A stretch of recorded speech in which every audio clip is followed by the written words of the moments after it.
Hello everybody, I'm SJM. Welcome back to Steampunk.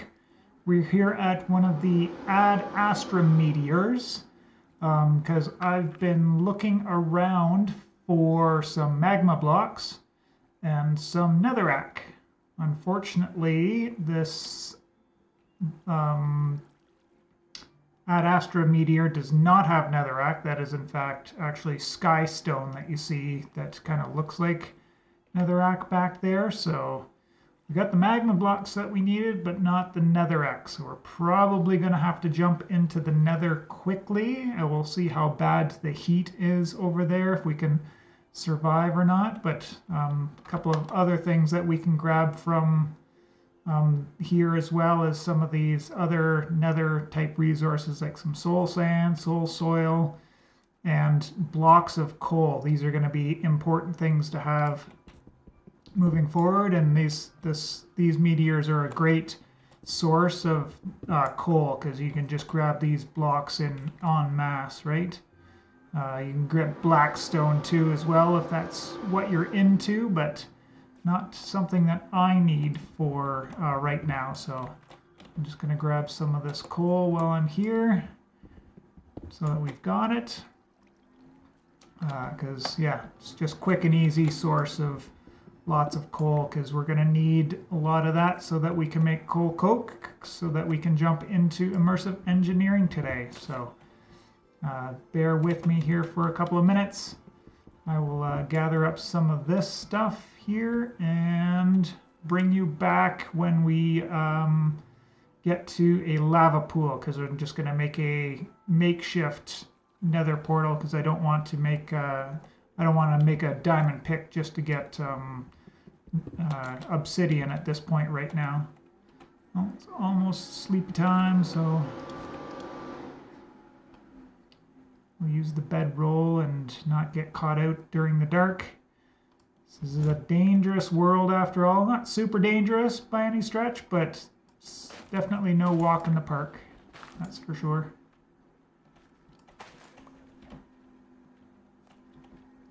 Anyways, I'll bring you guys back when we're ready for more actual content. All right, welcome back everybody. This has been a little bit difficult. So in oh, I can't even see the overworld from here. Wait, can I?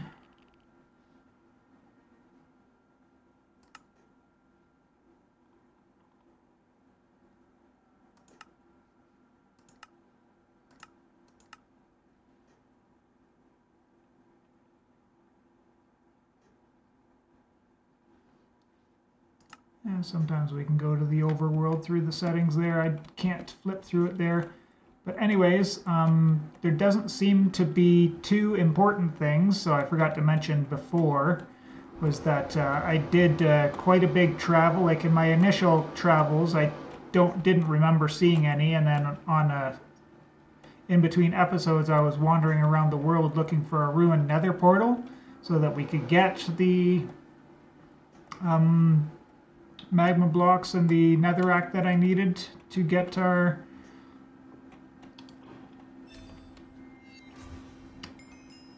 stuff going. But unfortunately, they've seemed to turn off the generations for the ruined nether portals in the overworld, because I did not see them anywhere.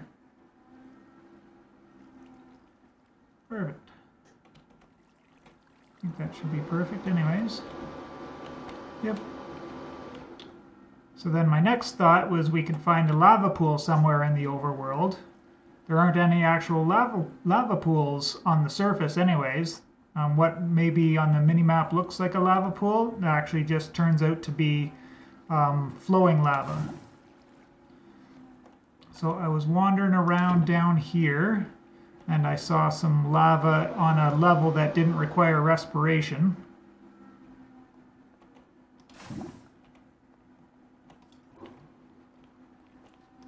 And it turned out to be this little area here underground. I don't know exactly what it's supposed to be, but we've got a spawner here that's kind of cut off. And so I have a way to do mob farming a little bit later on if I want to. And it also came with a whole bunch of lava in here, which I thought was awesome. Because we can grab this and we can just build ourselves another portal. Semi-speedrunning style. Not exactly as you can imagine, but same principle applies, right? Best grab that. And why I'm not using 2 buckets at a time, I'll never know.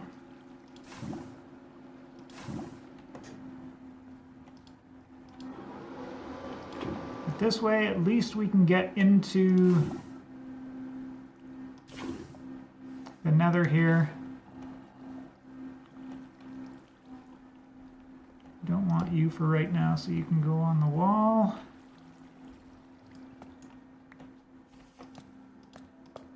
Three candles.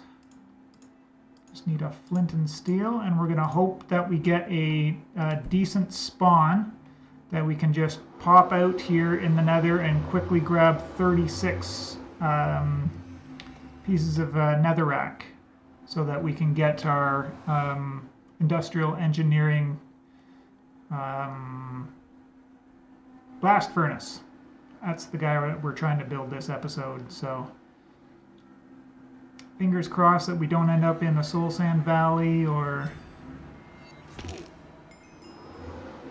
something else, or with something super dangerous right on top of us.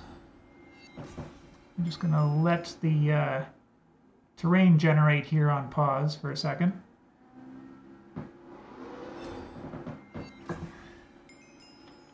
So nothing dangerous and netherrack at our feet. Yeah. A little bit, but not a lot, right? Oh, no, no, no, no, no. Okay.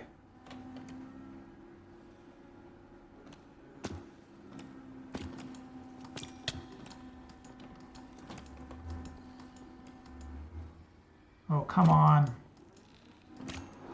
Oh, that's what it is.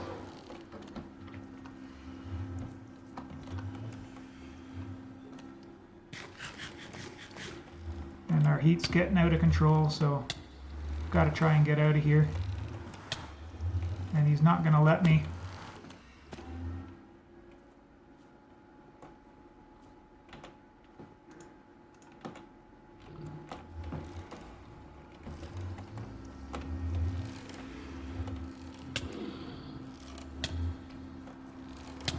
Let me get out. Alright, so that's going to be a hard one to get our body back on, but I'll try that off camera. I'll be back in a few minutes. Alright, so quick good news, bad news update is our friend found his way to the overworld, but at least he's not bothering me.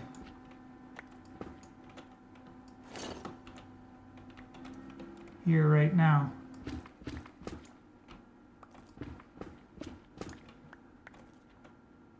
I do have 23.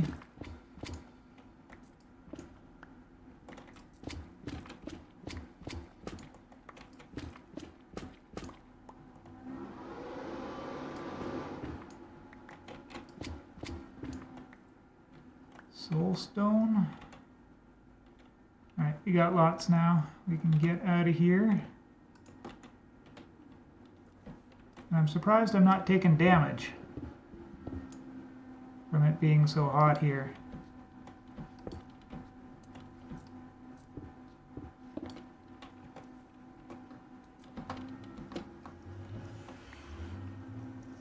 Alright, we're going back through here, and hopefully we don't get wrecked too hard on the other side.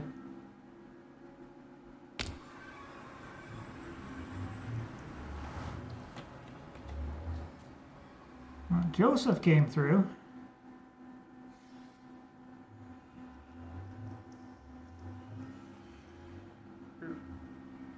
So this is the nether version of the goblin trader.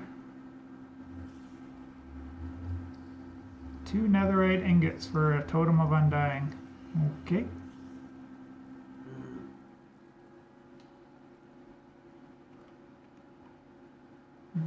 5 netherite scrap for 4 debris.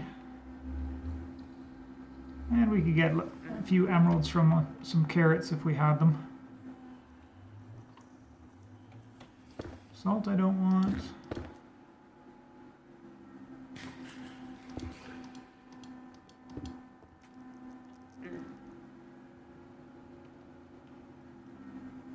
Mossy stone bricks I don't want for right now. Yeah, we got what we went there for anyways, so lucked out in the end that it only cost me 1 death and not a big loop of deaths.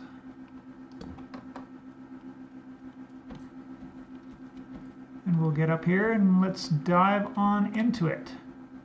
So in between episodes I did set up a little bit of a workshop, but definitely a very ugly version of it for now. Just kind of put everything together haphazardly just to dip my toes into create a little bit, so we'll go over that.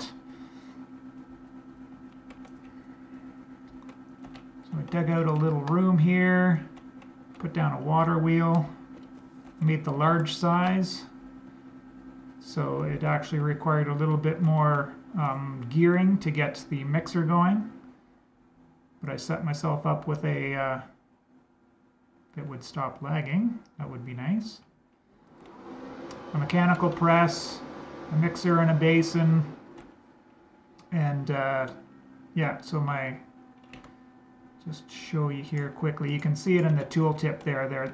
I've got a large cogwheel right there, so I attached the large cogwheel straight to the water wheel and then started gearing it from there, right? So we've got the large onto the small, and then the large attached to that small one to increase it, the spin rate, right? So we've got that there.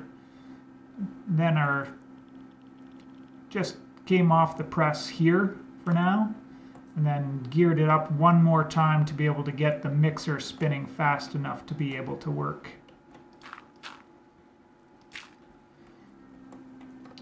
But what we're going to do today is set up our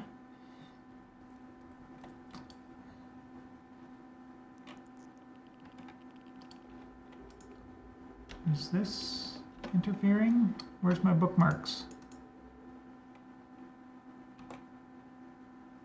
Oh, okay. My bookmarks disappeared for some reason. But to get into immersive engineering, the first steps is getting a coke oven. So for that we need a sandstone, 4 clay balls, and 4 bricks, and that gives us 3. And this machine is a 3x3x3, so we need 27 coke bricks to make this. So we'll need 9 recipes of that. So I've got that all set up here, ready to go. And then the other thing I guess I need to do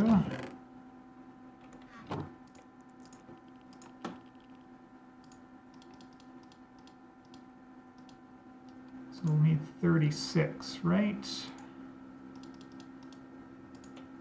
40 is a multiple of 8, so we'll cook up 40. It's not going to hurt for right now.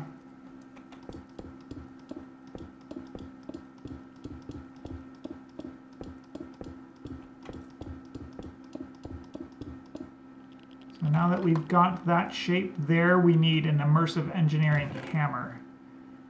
So we need 2 sticks, 1 piece of string, and 1 piece of iron. Is that how we make the hammer?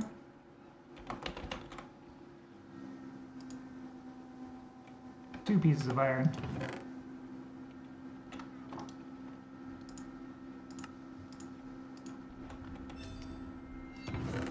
And we will need some blocks here.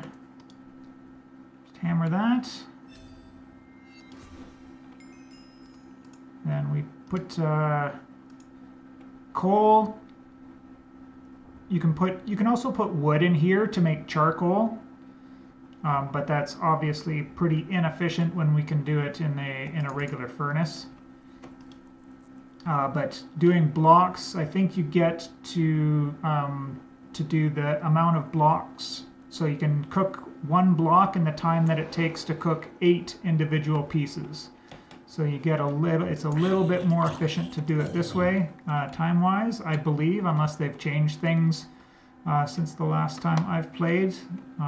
But everybody else that I see when they play Immersive always does blocks, just because it's a little. I think its time factor there is the big thing. And then from there, once we have coal coke, we'll be able to make a blast oven. And we need, again, 27 blast bricks. And we put in a iron with some of the coal coke, and that will get us steel, which is the main component for building the immersive engineering machines. So we need to do this, and it takes a long time to do, so this is one of the first things you want to get set up and going, so that you can work on other things while this cooks. So again, we need 9 recipes of this, so we'll need 9 magma blocks, 36 nether bricks, and then 36 more bricks, which I think I don't even, yeah, I need 30 more bricks, so 16, that's 32. Do I have any more individual clay balls kicking around? I don't think so.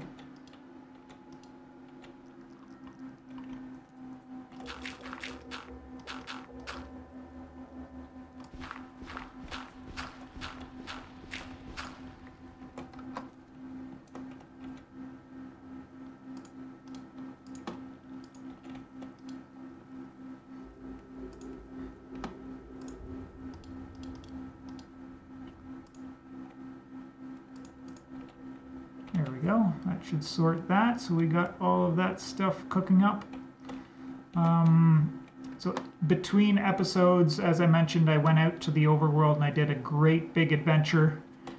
I came back with my gold backpack just full, absolutely stock full. And I forgot to bring my create wrench. So before you go out and looking for some of the things, so I came back with tons of create components. There's a few buildings out there in the world that have got a bunch of create things in it, which just saves off on a lot of crafting, right? So that's the big reason I wanted to get out and do that. On top of going out and looking for the ruined nether portals and other such things, but the recipe for this guy needs some golden sheets, so that's why we had to build a little bit of this infrastructure at first. And then I got the mixer, but I forgot that this needs to be heated before we can get into brass to get the next tier of machines going. But also, in addition to like the big buildings that you'll find out there that have got a good deal of create stuff in them, there's tiny little like points of interest type of things in the world that have got some useful create things going on as well. And I'll just head over to this one that I found close by on one of my death runs, because the world is a dangerous place out there.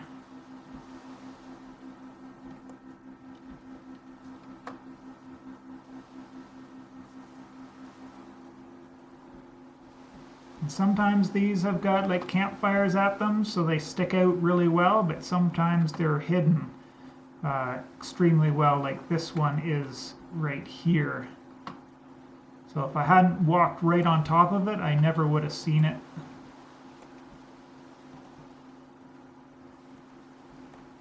So this one ended up with a crank and a encased fan with a little, looks like a little washing setup here, right?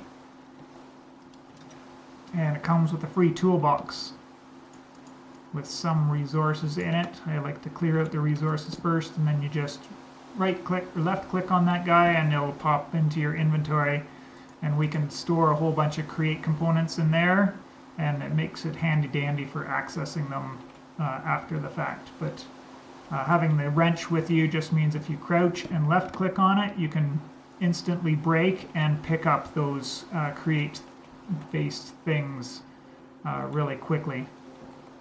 Hey, there's a bunch more clay. Don't mind if I do. Is there anything else here that I want? I don't think so. There is a little cave entrance that we wanted to poke my head into here as well, though. Never hurts.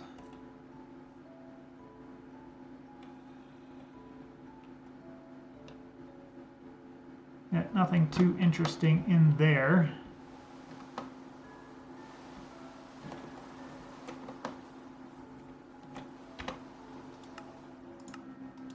So we can clear that off now that I've grabbed the things. Wait. Why am I feel like I'm going the wrong way here? Pointed in the right direction. My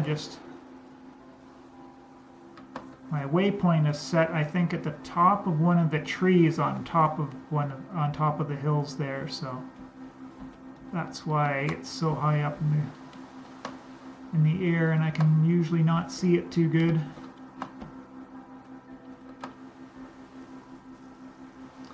But yeah, just wandering around in the world, sometimes you'll get ambushed by creatures. Like, even though there was nothing here a minute ago, something could just obviously pop out of nowhere and be attacking me. Like these, it's like a headless horseman type of guy. I don't know exactly what he's doing, but they're not, some of them aren't super dangerous, but some of them are. Like I was running through a jungle and I got attacked by a Komodo dragon. It bit me once and gave me this poison, and I just ran away thinking, oh yeah, poison's not going to kill me, but actually ended up actually killing me. So I got a little bit unlucky in that regard. At another couple of points of interest I got more hand cranks, and I found 2 of them with mechanical saws. We may as well go over this for those that don't know, but mechanical saws are absolutely wonderful things. We only need one. But you can instantly chop down, it's not instant, but you can chop down entire trees with these guys at a time. So if you just place this, it will point towards you. But if you shift and place it, it will point it inwards towards the tree. Throw the crank on there, give it a couple of cranks, and it takes down the entire tree all in one shot.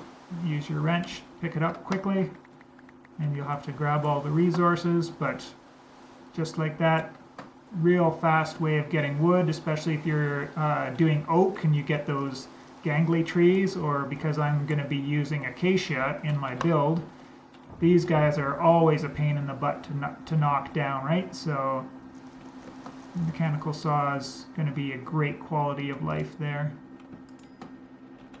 We've got a few more to wait there. I might as well hollow out the spot for my blast furnace. And you're just about half done, so we'll probably put this on a pause while we wait for the coal coke to finish. And we'll go through a couple of other immersive engineering quality of life things here as well. So stick tight, I'll be back in a minute. Right, welcome back. I guess I totally forgot about the quest line in here for immersive engineering. So first thing it wants is an engineer's manual. This is not hard at all, you just need a lever and a book. We've already done a lot of this, but I don't want to have to backtrack too much at this point. And the next step is to get the hammer, which we got already, if it would stop lagging. 18 extra clay balls, so get a little bit of clay out of that if you need. It wants me to have all the coke bricks in my inventory, so I'll have to wait until this is done processing. We've got one already, but I got 2 more in there because each block gives us 5 buckets of creosote oil, which I'll just show you. You can pull it out by putting a bucket up there, or there are other ways to pull liquids out of this. Probably in this pack, Create with a pump on the multi-block should be able to pull that stuff out of there.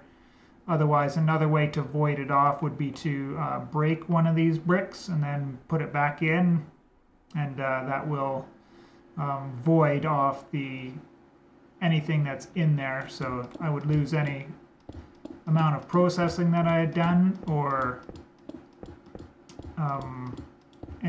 if the fuel was in there, I think it will pop out for us. But at any rate, that is making of the blast oven. And then so likewise I'll put in a block of coke with a block of iron, and then that will give us some steel so that we can get started in there. With this bucket of creosote oil, it actually tells us while we're in here, a bucket of creosote oil is used to make treated wood, and it wants you to get 8 treated planks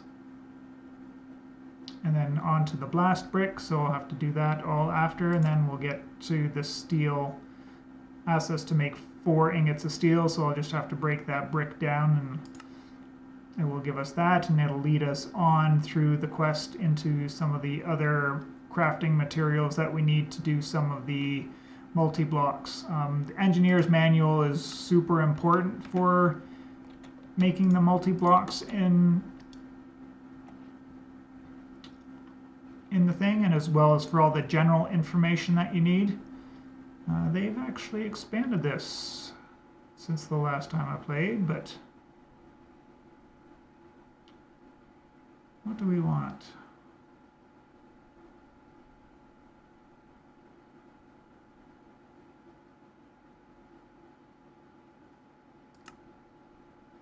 Just something with a multi-block.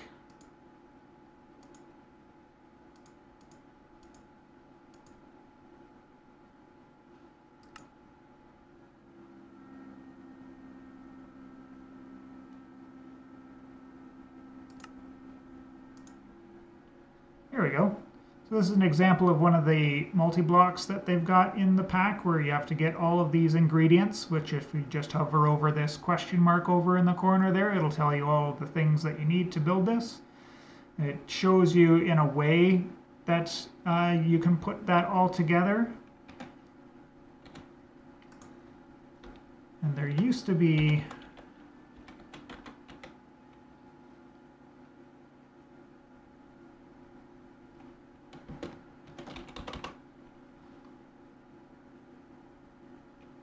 they don't have that anymore, huh? So if you want to see just the first layer, you can click these down and up buttons, and you can even pause it.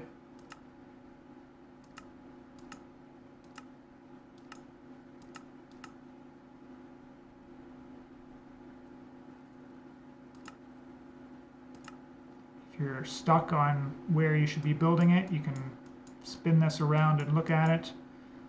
Yeah, there used to be a projector that you could combine your book with the projector, and it will give you an in-world building guide for the multi-block, but that does not seem to be the case anymore, so I apologize for getting all excited about that guy. But yeah, creosote oil. So if we put the 8 planks in a row around like that, we'll get our treated wood planks. These have a few uses for making a lot of the industrial or immersive engineering things in there, but the handiest thing that is in here is the wooden storage crate. So we make this just like a chest, but with treated wood planks. And this guy is an inventory. Guess we should probably keep an axe, right? That will retain its inventory when you break it. So, and then the other thing is we can put it into our backpack as well. So you can really improve your storage a ton with the wooden storage crates. So it's also used to make our engineer's toolbox. I think the reinforced just gives it one extra layer, so 9 extra slots inside. It's been a long time, or I don't even think I've ever made one. I think I've found them in the world before, but it's not something that I think is worth the resources necessarily, but that's the one nice quality of life thing that Immersive gives us that I wanted to point out.